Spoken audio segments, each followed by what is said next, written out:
Welcome back to Soapy. Hi, Becky Joe. Hi, Greg Rikaart. I felt like I was intruding on a little like family affair with Christian Tracy and Christian. Yeah. I often feel like your presence is intrusive.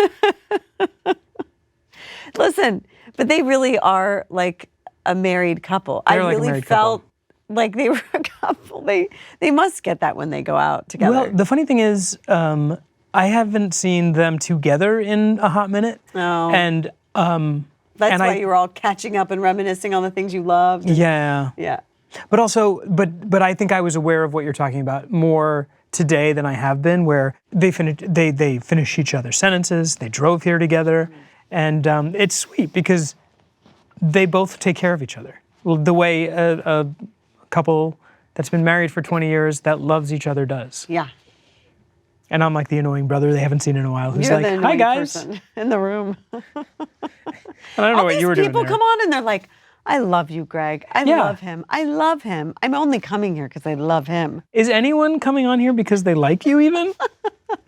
Yes. I like you, Becky. Yes. Very much. We have a guest coming up that I know. That's that correct. I worked with. Yeah.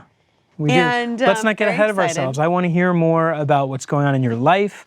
Do you have a busy week at work coming up? What's happening? Yes. Busy week. I'm busy. How many shows do you have this week? I think 5 in 2 days. 5 in 2 days? Yeah. That's a lot. It's a lot for this old feeble. Oh no, Becky mind Joe, of you're mine. not old. No. It is hard. Doesn't it feel like feast and famine sometimes? Like Yeah. I've had a very, very busy couple of weeks. This week coming up, I only work one day, so it feels like a nice little reprieve. Wow, that's nice. And then we go into a week-long hiatus. So so you're kind of on vacation already. a little bit, yeah. I'm a little bit checked out. No wonder you're so relaxed. I am very relaxed today. No, it's life stuff. I mean, everyone deals with it, dogs, kid. Yeah. Yeah. Yeah. And imagine being on a primetime show, you'd be working super long hours, 16-hour days. So we're super, super fortunate. in Yeah. that. Although there's the pro and con, right? Do we want to start listing what, if we were working on primetime shows, yes, there are longer hours, but maybe there's a longer hiatus, right? Yeah, Especially now with true. streaming shows, maybe you're only doing 10 or 13 episodes. True. Maybe only working 6 months out of the year. Yeah. But then the unknown of, is your show going to come back for another season? I know. I mean, it used to be that when you were on a soap, it was like you're set. But it's not so much the case these days. It could change in a minute. Yeah. But you, more than me, I've had basically 2 jobs that have lasted for as long as I've been working.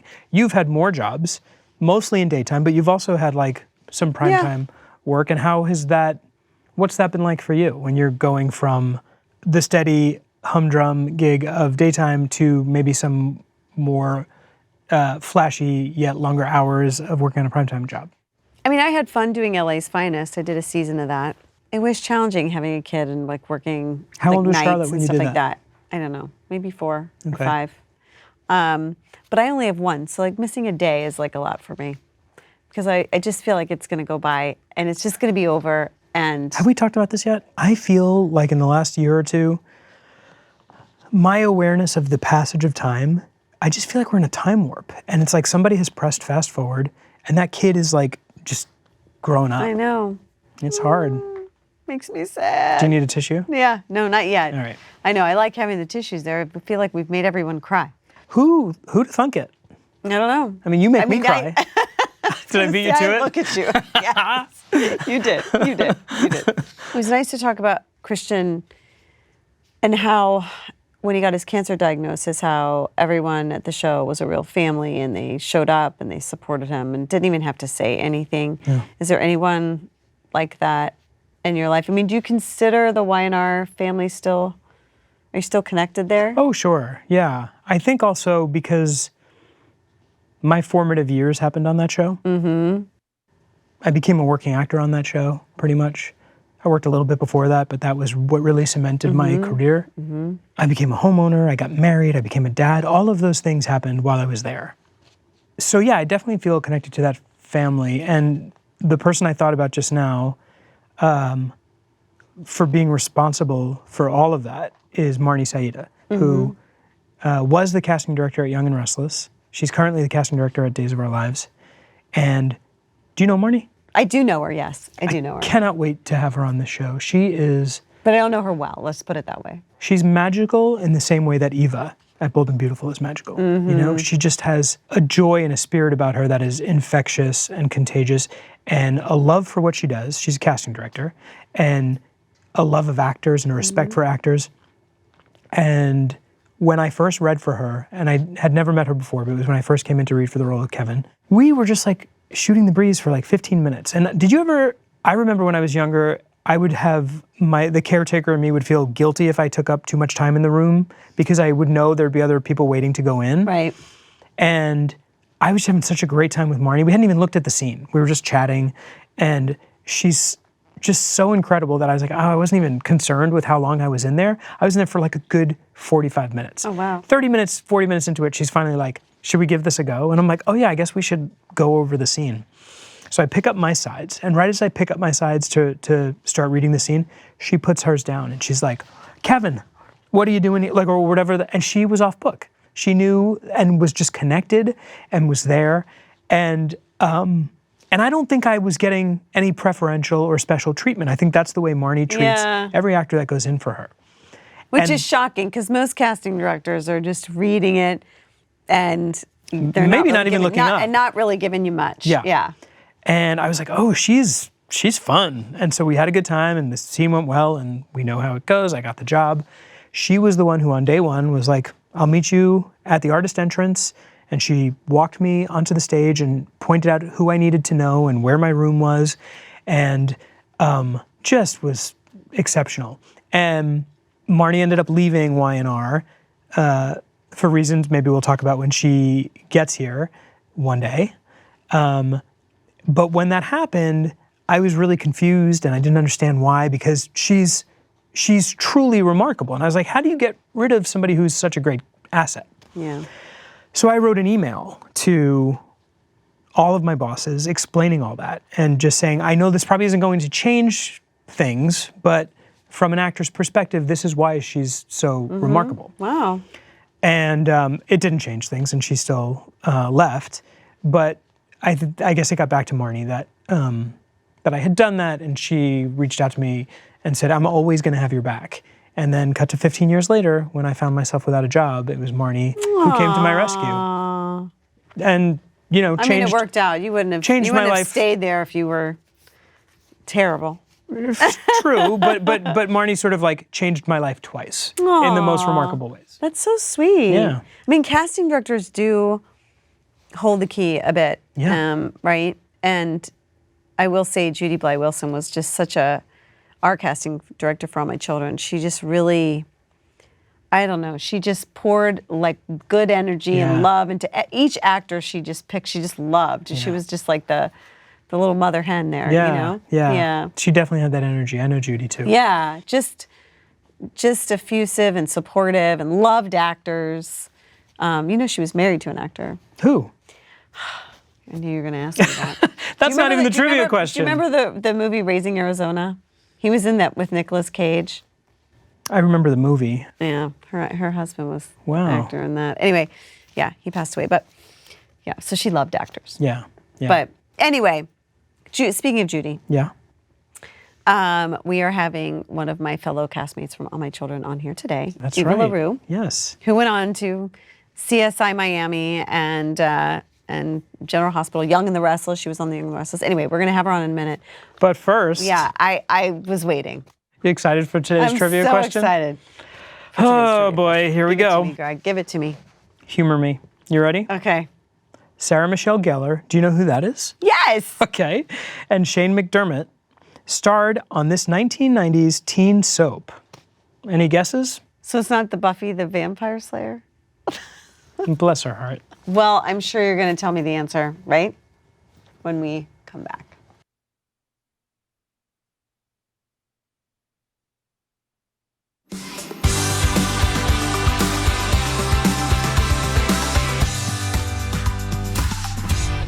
Welcome back to Soapy. Okay, so this will bring us to $45. The question is, which teen soap did Sarah Michelle Gellar and Shane McDermott star on in the 90s? I said Buffy the She said Buffy the Vampire Slayer, bless her heart. The answer is Swan's Crossing. Okay. It was the first nationally syndicated serial for preteens and teens. Both Shane and Sarah Michelle would go on to star on All My Children, but they never crossed paths. So what I meant to say before was that was before All My Children. Yes, it was. Okay, because Buffy was after All My Children. Very All right, good, well, Rebecca. Our next guest, I was on All My Children with her, lucky enough. She's done it all. She was Saint Maria of Wildwind, and then she was on CSI Miami, and now General Hospital, and you were on The Young and the Restless. You've been everywhere. Port Eva Charles. LaRue. Yeah, I get around. Hi, welcome. Hi. Welcome. Thanks for having me. We're so happy you're So here. happy that you're Oh my God, it's so here. good to see you guys. This is Great really to see fun. you too. I know. Yeah. Yeah, we're having a good time. I was saying to Greg, like, seeing your face, you just light up a room. You light up, like, your whole, thank whole you. being smiles. Thank I love you. it. Oh God, thank you. I love it. And we were just talking off camera about how we have like pre-menopause and post-menopause brain. Can't remember a thing. Don't know Fog, why we brain walked into a fog, room. brain Can't remember a fog. line. Nothing. So, okay, let's start at the beginning. All My Children was like one of your first jobs, wasn't Not it? first, right? Was it, or was it the first It wasn't soap? my first, but it was, But it was my the first soap, I right? did Santa Barbara for that's about right, you 6 did Santa months. Barbara. Yeah, and I was so green and so bad. When I look back at scenes now, I'm like, oh, no wonder I was only there for a few months. I was out of there. I felt that way about But- Guiding Light. Did you really? Yeah. It was like when we got up and running. Yes, Yeah. yes. We got a little taste of it. Yeah. And then All My Children was my first big role on a soap, and I got it when I was 23. And it's funny, you were just talking about Sarah Gellar. She had just come off Swan's Crossing. She was only 15, and she and we started the same week on All My Children. And she turned 16 within that month, that first month. So she was just a baby. God. Yeah. That's she was wild. like And such you're a still baby. friends today, right? Yeah, and she You've just made a moved lot up of around the friends. corner from me, which is really fun. You were on the show with, I have a list of people. I mean, I can't remember them all. Well, Susan Lucci, obviously, Yeah. Michael Nader, John Callahan, Yeah. who you that married, Sydney Penny, Sarah Michelle Gellar, Keith Hamilton Cobb, Kelly Ripa, Marcus Willis, of course. Yeah, yeah. And I remember that. What was that Also, like? Windsor Harmon was there, and now he's right. he's At Bold and the B&B, Beautiful. yeah. Yep, and Aiden Turner. Oh, I yeah. don't know if you and Toasty. And, I know. Yeah, I work with Torsten now. Yeah, Which is he so was my love weird. interest for a minute. Oh, you He were? was? Yeah. Yes. Yeah, he was my love interest for about almost a year. Yeah, and Windsor was. So, and and then you went on to CSI, but what was that like to you were on All My Children for so long, it felt like. How many years were you there? off and on for 10. Wow. Yeah. Yeah, died, came back, had amnesia, like any good soap character. Hey. You know. But for 10 years, and then she went on to do CSI Miami for 10 years. Yeah, for almost 10 years. Yeah. That is just, Yeah. I remember when you got that. They and both I remember, went off the air at the same time. All My Children and CSI Miami went off the air in the same month. They did? Yeah, it was like really heartbreaking at that point. Like, oh my God, everything was over. Like, I wasn't doing All My Children, but we all went back No, to I go know. do the final episodes. Oh, that's right. Yeah. Oh, that's right. I remember that. But I just remember when I found out that you got CSI Miami, I remember feeling like this sense of pride. I was like, yeah, girl, go out there and get a primetime show. Just like, because there's such a stigma around Yeah, there is. soaps. And especially then. Yes. It was so hard to move from soap to nighttime. And I didn't, and you know what's crazy? I ended up getting that job because of daytime. Really? Because the executive producer, Ann Donahue, was an All My Children fan. Wow. And so when I was auditioning, there was like 300 people that auditioned for it, and they were in the habit of hiring soap people even as guest stars, because soap people come in, they know their stuff, they don't go up, they come with a modicum of fame already, but they don't ask for a ton of money, and they don't have an ego, so they come in, they work well, and they go.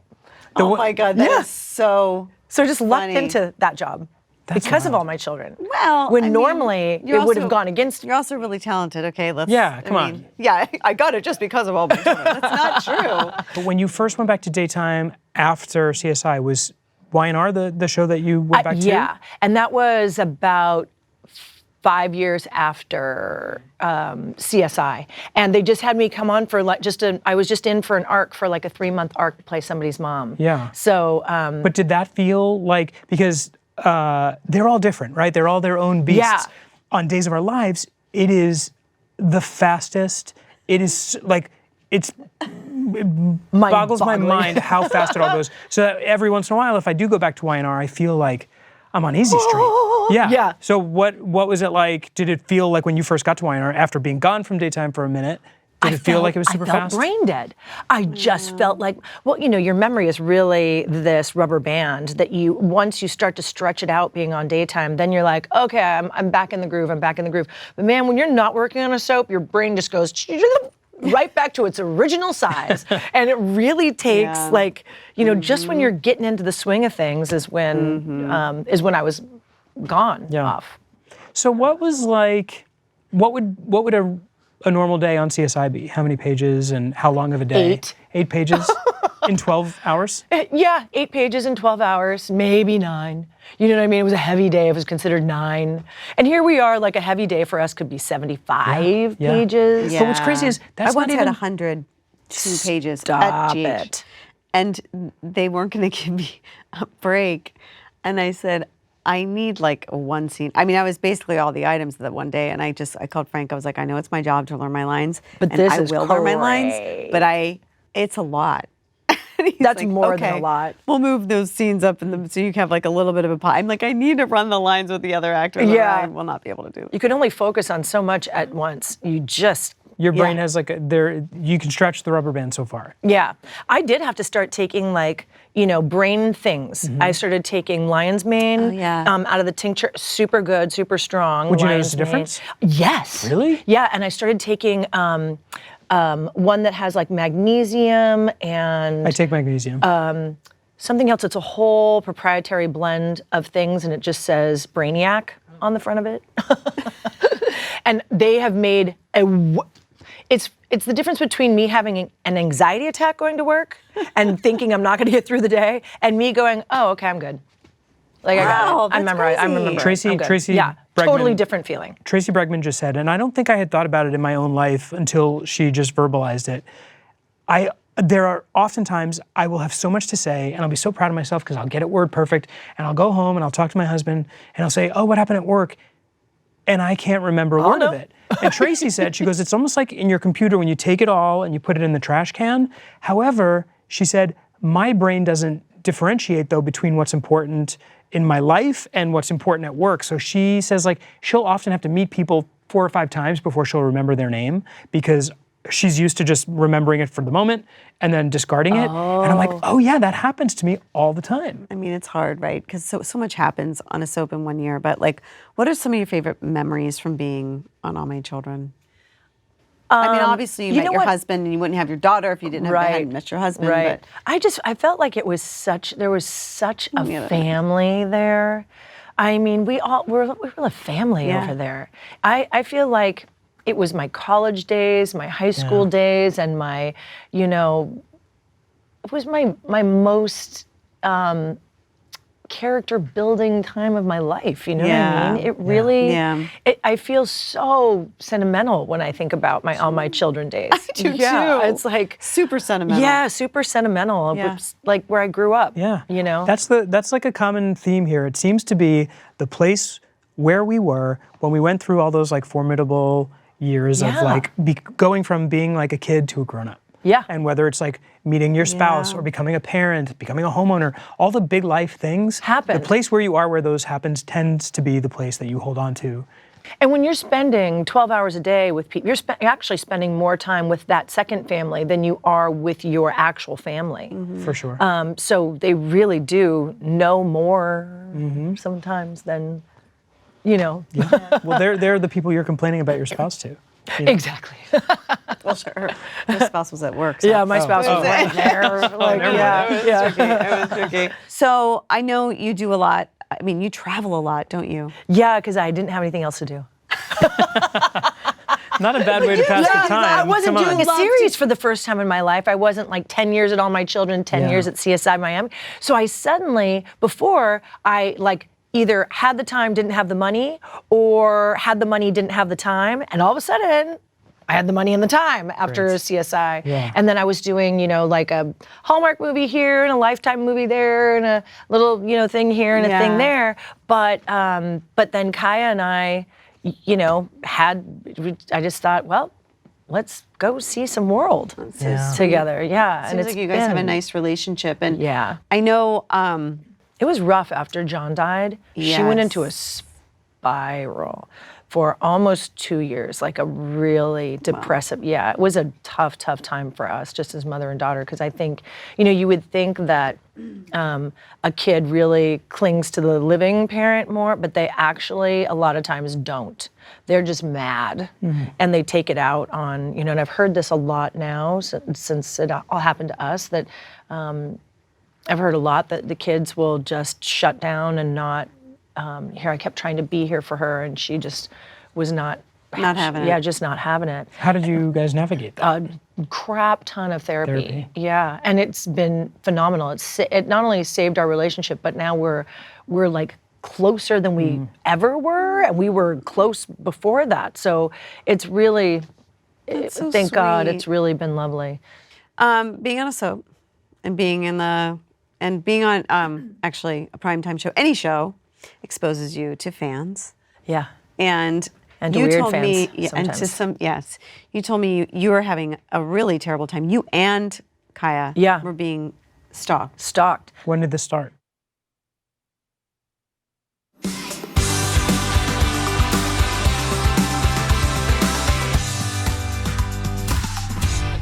When did this start? So this started when Kaya was 5, and I'd been on CSI Miami for about 2 years, and I started getting these letters, long 4, 5, 6-page letters about how he was. To your home. Originally, they went to my manager, and because Sarah Gellar had told me before I bought my house, whatever you do, you better buy that house in an LLC, because what if you end up with a stalker? Because she had so many stalkers from Buffy the Vampire Slayer, as you can imagine. She said it's gonna, and I was like, yeah, but it's more expensive to buy it in an LLC. It's a little more in paperwork. It's kind of a pain in the butt. And she goes, it's a lot easier to buy it in an LLC than to move overnight. And I was like, who's gonna, there's 6 main characters on CSI. I'm not the lead. Who's gonna stalk me? Who's gonna care? And sure enough, thank God I bought it, because my name was not attached to the house. So that's why the letters started going to my manager. And he didn't have our direct address. But we didn't know how long that would be before he did find us. The letters were so horrifying. They were all about how he was going to kidnap me and my daughter, hold us as sex slaves, try to impregnate me, and then rape and chop up my daughter, Oh, God. and then rape and chop me up, and it was all about chopping us up and hiding the stuff and keeping us as slaves, and it was insane. Yeah, and this went on for horrifying. 12 years. So here I am on CSI Miami, talk about irony and art imitating life, imitating art, imitating life. But I was playing a DNA specialist on CSI. We were solving every crime in 43 minutes, not including commercials. And in real life, the FBI could not find this guy. identify this person for 12 years because we didn't. 12 years? Because we didn't actually have the technology that we were pretending like we had on the show. Wow. So we had a certain amount of that technology, but not the full amount of it. So just quickly, CODIS is the national database for all DNA for law enforcement. Okay. None of us in this room, I don't know. I don't know. I'm going to say that loosely, are in CODIS because none of us have any priors of rape or murder, which is when they take your DNA, because you're the perpetrator and Right, you're being right. processed or whatever, and they take your DNA. So in real life, 86% of the DNA in CODIS is already identified and they're already in prison. And the other 14% are John Doe rape kits and murders that have yet to be identified because they don't have any priors, so they haven't been, so it's just DNA sitting in CODIS waiting to be identified. So for years, if you didn't have any kind of horrible prior, you weren't in CODIS, so they couldn't find him. And then the advent of 23andMe, Ancestry.com, GEDmatch, and these things. And just to clarify, those entities are all lockdowns. They do not share your DNA with law enforcement. They are vaults. They don't share your DNA, your information with medical insurance companies, and they don't share it with law enforcement. But If you check the box that says, I want to be public so I can find a family member, you just made yourself public. I see. So as all of this dovetailed, it was so crazy. Kaya was a senior in high school, and all of a sudden she gets a phone call from the the attendance office saying, your dad just called the school saying that he wants you to stand out in front of the school today. He's going to pick you up after school.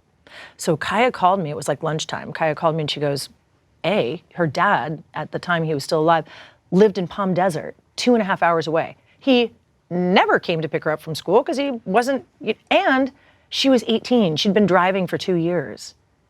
So there's no reason for anybody to be picking her up from school. Oh my God, how creepy. So I freak out. She freaks out. She's like, Mom, she's like, call Dad. And so I called John and I was like, are you here in LA? And he goes, no, I'm not in LA. And I was like, oh my God, he found her school. He found her school. After all this time, I had moved twice in this time because he had found where we had lived in this 12 years. He found her school. So I called the school. This is like a soap. I mean, it's like crazy. Yeah, you can't even if you wrote it, you would be like, that's not true. This is not true. Well, and here's the crazier part. So so I call the school, I call her, I said, I'm coming to pick you up. I called the school, I said, she's probably never coming back to the school because now he knows where the school is. Like she can't, and they're like, you're being crazy, you're being over the top. I'm sure it's a miscommunication. I was like, I'm coming. They're like, you can't pick her up, you don't have a doctor's note. And I said, watch me. I'm screeching in hot. I pick her up. We stay at a hotel that night because we're afraid to go back. I don't know if he's watching the school, going to follow us out of the school. Like, I don't know. Can I interject with a question? Of course.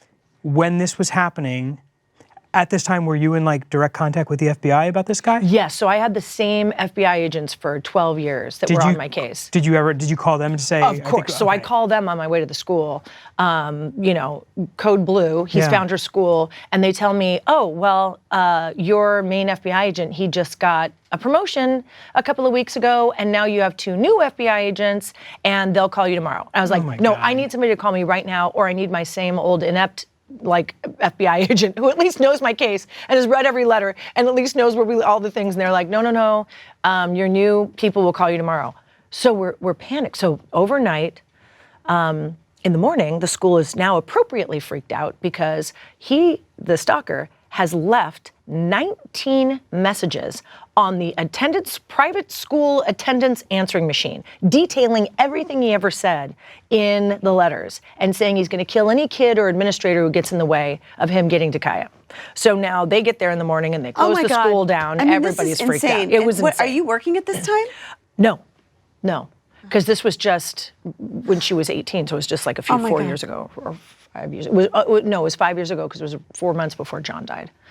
And so it was just, so the FBI agent, new guy, calls me in the morning and says, the timing on this is insane because we got your case those new guys, we got your case 2 weeks ago and we were getting ready to call you and say, we identified your stalker, we know who he is, and we're getting ready to arrest him. And then this happened, that he found the school. And I said, wait a minute, you actually know who it is? And they said, we just created a brand new DNA technology while we were working on trying to solve the Golden State Killer case, which had been a cold case for 43 years with more than 5,000 suspects. And they decided, what if we used this DNA that's public from 23andMe, GEDmatch, and nobody had ever done it before. And it was super sketchy and gray area because nobody had ever done it before. But all these people had made their DNA public, right? And it was the only way to get DNA that wasn't already in CODIS, like regular citizens. And of course, the Golden State Killer didn't put his DNA into 23andMe, but they got his fifth cousin. And once they do that, they can kind of work back. They work their way there. And then they had your stalker's DNA from letters. From all the letters. And the FBI, when they finished this case, the FBI had said to them, well, this is just a fluke. This is not a replicable technology. This is just, you guys got lucky. And they're like, well, let us prove it.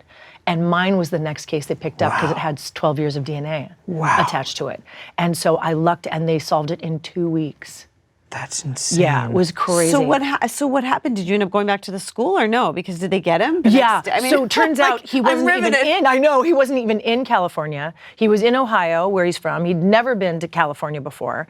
And in these last 5 years, But then in these last 5, so he ended up going to jail, but only for 3.5 years. and he got out in November, and then he only has 3 years of probation. But when he got out in November, they released him in Los Angeles. And he'd never been to Los Angeles. And there were other people he stalked. So now you're doing this documentary. So yeah, what happens to him now? Like, how do you know where he is? Well, we know where he is because he has a probation officer. Now it took 3 months, and my U.S. attorneys who had worked on my case and my FBI agents to get him repositioned back in Ohio.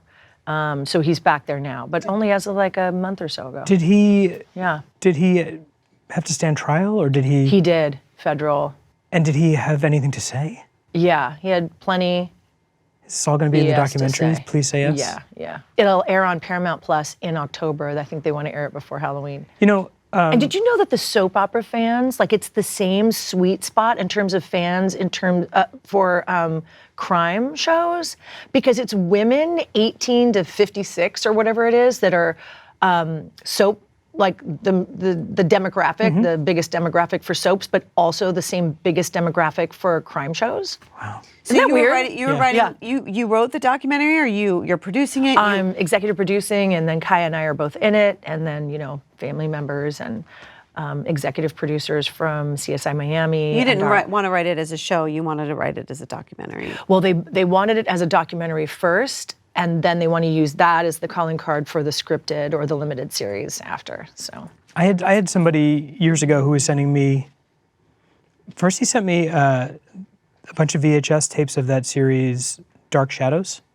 It was, I think, it was a soap opera. Yeah. It was a soap opera. And I don't know if I ever even got that because it came to work. And then I started to get letters that got progressively angrier for not responding to the original letter. And it didn't get anywhere near what you were going through. But men get all kinds of stalkers. Men get stalkers all the time. Yeah, but it got to the point where I was rattled and concerned. And I remember talking to my therapist about it at the time. And he said, you know, and this wasn't much of a consolation, and I wonder if anyone ever said this to you in your 12-year journey, but he said, you know, when people if somebody wants to hurt somebody else, they don't tell them that they want to hurt them, they just hurt them. And so I think he was trying to say a lot of it is bluster, and I was like, I don't think that's not necessarily true. And it also, it's not any... part of the joy is in creating the fear. Yeah. And they love it, and then it escalates. Yeah. And they love the escalation. They don't get off on it as much from the first letters to the 20th letters, because now they're getting more creative. And they really are living out their fantasy through these. So that's not necessarily true. it didn't sound... It can be true. Look, every stalking case is different. Sure. It's men, it's women, it's children, it's all the things, and every case is different. But that's not necessarily true. It didn't reassure me when I heard it. Right. And you need something more than just words to say, "Don't worry about it," which is basically what I was being told. Right. And if he's and it's true. I guess anybody can perseverate on how they're going to get to you and say nothing and then just show up one day. But that didn't even happen with Rebecca Schaefer. She'd been getting letters from this weirdo for a line, and then he showed up at her door. Yeah. So that's a terrible, terrible story. Yeah. Oh my God. Yeah. and is it the state of California only gives would you say 3.5 years? Yeah, 3.5 years. So what do we know what becomes? For both of us. For the not 3.5 and 3.5, but like. Did he have to undergo? Did he have to undergo any rehabilitation? He had to go to a therapist, and they put him on an anti-nutcase drug or something, and then and he was like, and in his little speech, he was like, I wish I'd been caught earlier and gotten the help I needed. I was like, yeah, we did too. And then he gave some sorry story about, I grew up and my dad was an alcoholic and he used to beat up my mom in front of me. And I was like, join the frickin' club. I didn't try to kill him. Me and my siblings didn't try to kill anybody or chop them up or like everybody has got trauma in their family. Come on. I know. We were talking about that earlier, weren't we? The trauma, having trauma in your family, and it doesn't make anything right. You are a mom, you're a single mom. How has that changed how you work? I mean, we weren't all my children. Yeah. We were, and we didn't have babies. No, we didn't have babies. And then Finola and I both had babies at around the same time. Yes. And I think, when they're little, it's one thing because they don't know any different, you can bring them to work but again, it's kind of a distraction when you need to have all cylinders clicking for you. And then when they get to be toddlers and kind of like that preschool age, they can't be there on set. No. Because, they just can't. They've got like a life now and a whole thing. Yeah. So I was actually really glad that when CSI ended, she was just entering junior high because I knew I would never get those years back. And now the clock's ticking. I know. Junior high, then high school, then they're doing their thing, you know? And so it ended up being perfect timing that I had the time to be with her during, Yeah. And that's when they think they don't need you. I know. By the way, I can't. But they need you even more. They need you the most. They don't want you, Right. but they need you. Yeah, That's because exactly otherwise true. they squeeze Yeah. out the toothpaste I mean, tube girl, on the that's why side. I wouldn't take a job outside of LA. I'm like, nope. Yeah, I I didn't. Have a kid, I and I couldn't do either. not want to leave town. Yeah, So. same. I did the same thing. Yeah. I turned down a lot of things that were out of town, and then I didn't end up working for a while I know. because I was It's tough. I was like, no, she's the most. This is all I get. Yeah. Like, that's it. Also, go on. Well, you're the primary caregiver too, so. Pretty much, yeah. Yeah. My husband and I both work, but we have a son who's 9. He's going to be 9 in June. We were next door neighbors for almost 20 years. Were you really? yeah. That's amazing. I bought my house from him. It was a lemon, but he moved next door. Sorry. Sorry, not sorry. Sorry about that septic tank. Sorry, not sorry. And Charlotte's about a year and a half older than Monty, but during the pandemic, they were basically siblings because we were potting and, they spent all of their time together. And it's crazy because that was 5 years ago. Can you believe the pandemic was 5 years ago? Well, there's it's like the time vacuum Yeah. of the pandemic. Like I can't remember if anything happened pre-pandemic or post-pandemic. Like it's like the black hole of time. It's you know a what I mean? black hole It of was time. really weird. But to your point, like it feels like somebody just pressed fast forward. I said this in the last interview, and like Repeats himself. I do. It worked the first time. So Yeah, I'm gonna say it again. It was really, it was really profound. I thought I heard applause the first time, so I would say it again. In my head, there's still applause. There's still applause. No, but I'm so aware of the passage of time, and I just want to be with him as much as I can. Yeah. And because can't it's not get it even, back. You can't get it back, and it's also not like you have them until they go off to college. It's like they're going to become teenagers, and then your influence and the amount of time they want to spend with you really goes down. They want to be with their friends. He's got soccer 5 At days 8, a they week. still think you're cool. Yeah. Yeah. Yeah. Got about 2-3 more years of that. Yeah, I know. Charlotte's 10. I'm like right on that verge. Oh, you're right on the cusp. Oh. They do come back to you, Yeah. though. They become little monsters for a couple of years, and then they do come back. That must have been I can't imagine just having to navigate what you had to navigate for yourself, but to also have your daughter be. That's on that where with you go into mama monster mode. Like you Yeah. really, the fear is more for your kid than. We've been talking about it a lot because right now we're right in the middle of shooting it, and it's interesting how much we didn't talk about it. Even my brother was saying, wow, we never really verbalized what we were all feeling around this. Like we were all afraid to bring it up to you to make you more scared, and yet we were always at your house just to try to be protective and have more people be at the house. And Kaya and Kaya never knew what was in the letters. Not until she ended up, we were sitting in the federal courthouse, basically, and they were reading the letters. I purposely didn't want her to grow up with any of that in her brain, but she did know that somebody wanted to kidnap us and that she needed to keep a head on a swivel. But that was from the time she was 5. So 5? Yes. This started when she was 5? When she was 5. Did you have to confront him at that federal courthouse? No, we saw him on this big screen TV from Ohio, but we did both get to give our impact statement. Wow. Yeah, and he had to listen to that. And then, but we really compartmentalized it because otherwise you can't live in that heightened state of fear for 12 years. So when letters would come in, we'd be like reaffirmed, but we really had to, and some interesting spiritual epiphanies happened in that first year when I was so afraid that literally my eyelashes fell out and I had this crazy rash all over my face and my hair was starting. I was so freaked out day and night. And then I had a couple of interesting near misses, like life-ending near misses. And I really felt like, because at that point I had been praying for any kind of answer. And I felt like the answer came in the way of, if I wanted you dead, you'd be dead. And that's when I finally went, okay. Because there were literal near misses that I was like, wow, we almost just ate it, like that was almost it. And I thought, okay, that's the gift. I'm meant to be here. I'm meant to be meant to be here. We're gonna be protected. It's not yet. It's not now. It's not. And maybe even now, and I was like able to compartmentalize it after that. Yeah.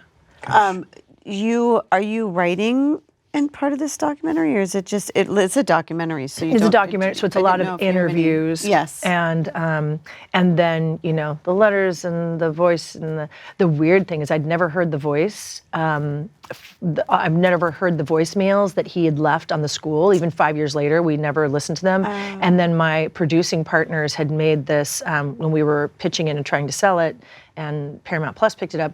The trailer. They sent it to Kaya and I, and we're like, oh, let's watch the trailer.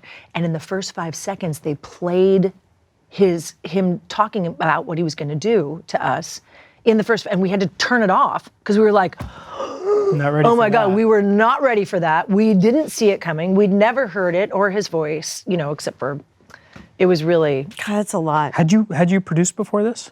No. Wow. This is my first baby. So do you like it? Yeah. That's what I was going to say. If you didn't write, do you want to write? Do you want to do like some scripted things? What do you want to? Yeah, I'd like to. I feel like after acting for so long, we all sort of go like. And we know how to put together a story. Yeah, we producing would be really fun. do. It would be fun. I'm loving producing, and I really want to be co-creator on the scripted version of it. I don't know if I could. I don't know if I've been taking writing courses, but I don't know if I mean, that's not my forte. So I would have to have a partner. Yeah. Yeah. Well, I'm going to talk to you about growing up in a town that you can ride your horse to town and get coffee or whatever you want. Because, I mean, that is like it was the coolest way to grow up. It really was. And my sister now owns the house we grew up in. So she's back there. She's got her horses and goats and all the things. And so it's really fun. We still have our homestead, basically. But yeah, you can ride to, there's this one place called the Wagon Wheel, and it's a restaurant, but it also is a two-stepping bar. And there's a corral in the parking lot. So you ride, you put your horse in the corral, and then you can drink your brains out. And I guess it's not considered, you're still kind of drinking and driving, but at least the horse has a little bit better idea. The horse has they have a good sense of navigation. Hilarious. Yeah. Oh it's my pretty God, fun. that's so cool. And the Jack in the Box has a hitching post. I mean, so you can ride. Yeah, it's very that sounds cool. magical. Yeah, it really is. So you go from there yeah. to New York, or did you? To LA, and then LA to New York for 10 years, and then back home here to LA. Wait, was Santa Barbara here? Yeah, Santa Barbara was here. Santa Barbara was here. In Burbank. At Burbank Studios? Yes. Where, like the NBC? Yeah, NBC yes, probably at where the Days NBC, is. but yeah. And then you auditioned for Kendall. For All My I auditioned Children. for Kendall, but before Kendall, I auditioned for Gloria. Didn't get that, and I think she came on like 8 months before me. Then I auditioned for Kendall, and clearly didn't get that. I was supposed to play Susan Lucci's, daughter. I mean, I see a resemblance. It's the eyes. And, I don't know. But so they called me about 2 weeks after I didn't get Kendall, and they said, "Hey, we really liked your tape, and we have this other role of this character, Maria Santos, and she's only supposed to be recurring, but we'll make it a contract role. Can you be here next week?" Wow. So I was like, yeah. And so then Sarah and I ended up starting the same week. Oh my gosh. And then we ended up being roommates in that first year. So if you were up on stage giving an acceptance speech, which I would love to see. Oh, that's a good way to put it. Yeah. Like, who are the people you would want to thank? I mean, got you, girl. it would have to really just be my mom. I did some research. This one didn't. I did.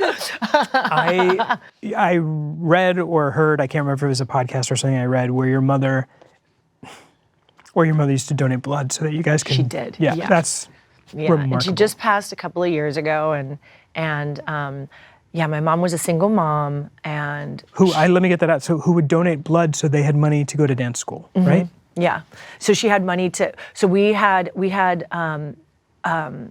my sister and I were pretty good dancers, so we got dance scholarships. Otherwise, we wouldn't have been able to afford dance class. But the dance scholarships were in LA, so she gave blood for gas money to get us to drive us to LA.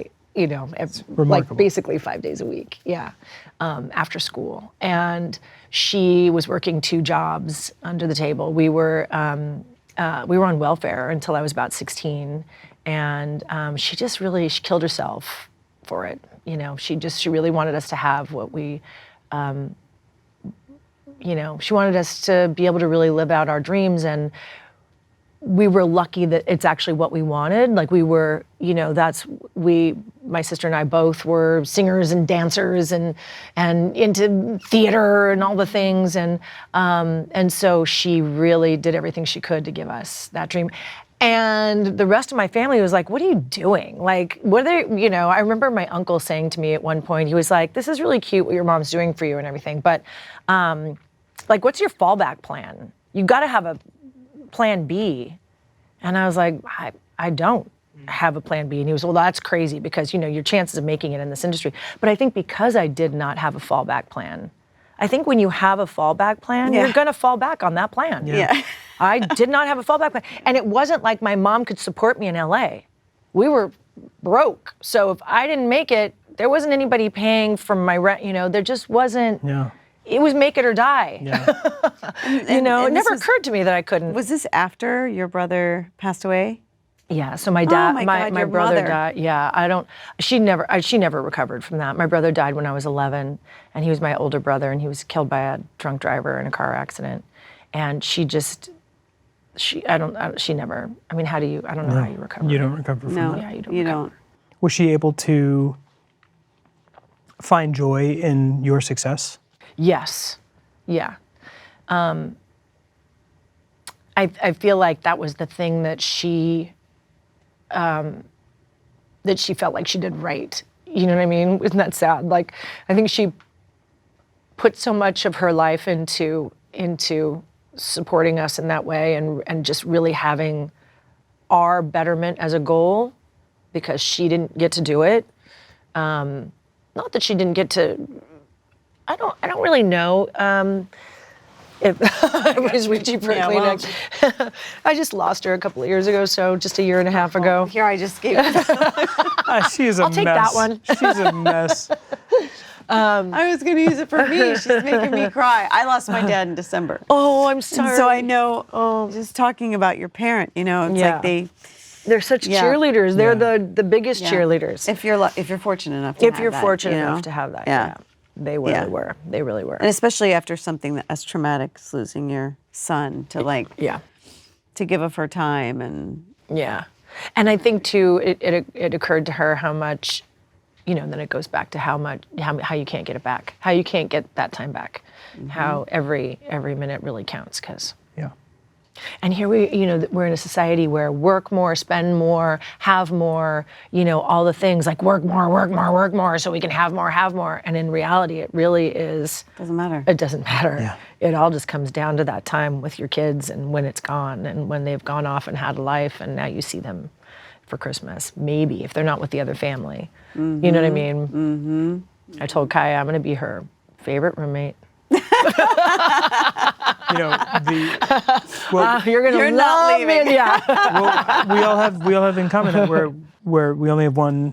You know, we all have onlys. Yeah. And for us, for Rob and I, something that's fun about that is we say, you know, we can follow him. You know, we don't need to live right next door to him, but if he wants to go to college in New York, you can get an apartment in New York for a few months at a time. Right. Get a crash pad. Yeah. And they don't always want you like up their butt, like when they're trying to do college, you know, fun college stuff, and they don't want you watching. Or maybe it's post college if he lands in the Pacific Northwest. But they love you to be there. Yes. You know what I mean? They do. I think and they do love you to be there for a few weeks at a time, and like. They want you to be there for them when they want you. When they want you. Yeah. To If you're not there for them when they want you, you're like, what? Man, yeah. It's true. My son gets real angry if we have if we have a date night because we have so much fun together. Yeah. That if we're out Charlotte without does him, too. Charlotte, he's mad. You know. They don't want to be left out. Yeah. She was like that, and then she got through that. Now she's like, go. Go. Oh, really? She wants to, yeah. She wants her space. Yeah, she just wants us, I don't know. She doesn't want us to leave town, but we can go for dinner. Yeah. No, Monty's not there yet. Monty's very much like, but if you got to dinner, we don't get to play tag. We play tag like every night. Yeah. And I'll tell you, when you start to travel with them a lot, when you start to take them out in the world, and it's kind of, I mean, when you start taking them when they're under 10, it's like you think they're going to remember it, and they really don't. They don't remember anything under 8, that's for sure. And in around 10, they start to remember bits and pieces of it. Yeah. Cause we just took vacations in the States, but I remember going, oh, we went there, but I don't remember much about it. Yeah, I don't remember a lot about it. Yeah. So, but when you start to take them out into the world, like the 12, 13, and you have them trapped with you in a hotel room, they can't get away into their own room. It's like, that's when you really start to bond on a different, on a different level, especially in those years when they're 12, 13 and start to get really annoying. Hormonal and they're trying to get away from you, and now they can't when you're out on vacation. Yeah. This is really good tidbits. Really good Yeah, tidbits. it's really good. Well, Eva, thank you so much for coming. Thank you so much for having Yeah, me. this Sorry, was like so we went on the whole roller coaster. We did a roller We coaster. had fear, we had crime, we had tears, we Lots had of- like, I don't know what she's bringing out in people, but she's making everybody cry. oh, you're doing the Barbara Walters. Anyway, whatever. All right, thank you so much. I love you. Thank you, Eva. So great to hang with you A guys. pleasure. Thank you. Hang on, I'm gonna sit back down for a second. Okay. Because we're gonna take a picture, but I also just Okay. want to say thank you for being here. I love you. I love you So too. excited Thank to see you. you. And stick with us. We'll be back shortly.